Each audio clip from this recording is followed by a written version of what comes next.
A T V کے معزز ناظرین، السلام علیکم ورحمۃ اللہ وبرکاتہ۔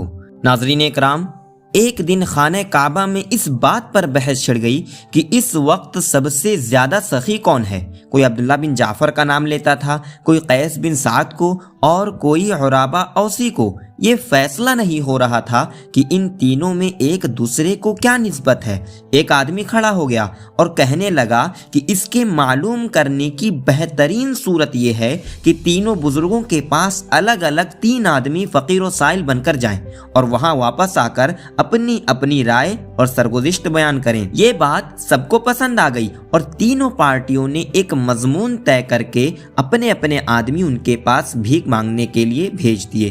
عبداللہ بن جعفر رحمۃ اللہ علیہ کے پاس جس وقت یہ سائل پہنچا ہے تو وہ اپنے علاقے پر جانے کے لیے سواری پر بیٹھ چکے تھے۔ یہ معلوم کر کے کہ یہ سائل ہے، فوراً اپنی سواری سے اتر آئے اور کہنے لگے، لو یہ حضرت علی رضی اللہ تعالی عنہ کی تلوار حاضر ہے اور یہ سواری کسی ہوئی کھڑی ہے، ابھی میرے علاقے پر جاؤ اور وہاں جو کچھ بھی حاصل ہو جائے سب لے لینا۔ چنانچہ اس آدمی کو ان کے علاقے سے 4000 روپے اور بہت سے بیش قیمت کپڑے وغیرہ موصول ہوئے اور وہ متبرک تلوار مفت میں ہاتھ آ گئی۔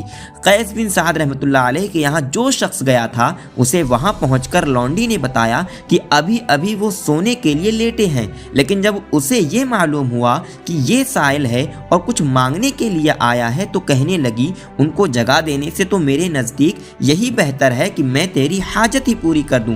یہ کہہ کر اس نے 700 درہم کی ایک تھیلی جو اس وقت گھر میں موجود تھی لا کر دیتے ہوئے بولی، یہ لو اور اپنا آدمی ساتھ کیے دیتی ہوں، ہمارا شتر خانے چلے جاؤ، اگر کوئی سواری پسند آ جائے تو وہ بھی لے لینا۔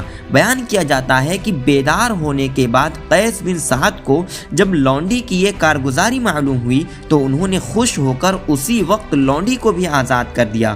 اب تیسرے آدمی کا قصہ سنیے جو عرابہ اوسی رحمۃ اللہ علیہ کے یہاں گیا تھا۔ اسے وہاں جا کر معلوم ہوا کہ ان کی تو آنکھیں جاتی رہی ہیں اور وہ اس وقت 2 غلاموں کے سہارے سے مسجد نماز پڑھنے جا رہے ہیں۔ سائل نے بلا پس و پیش اسی حالت میں اپنا سوال ان کے آگے رکھ دیا۔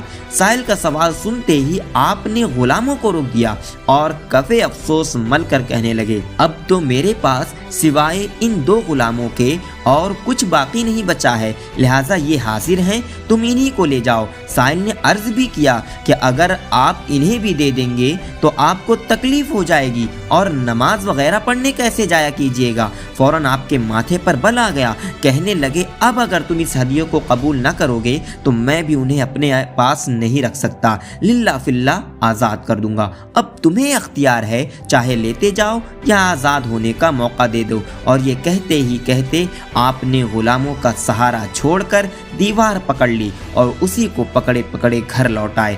کچھ دنوں کے بعد جب یہ تینوں سائل کعبہ میں جمع ہوئے اور ہر ایک نے اپنے اپنے واقعات سنائے تو بیک زبان سب نے یہی فیصلہ کیا کہ اپنی مخصوص طرز ادا کی بنا پر اس دور کے سب سے بڑے سخی اور غنی دل حضرت عرابہ اوسی رحمۃ اللہ علیہ ہیں۔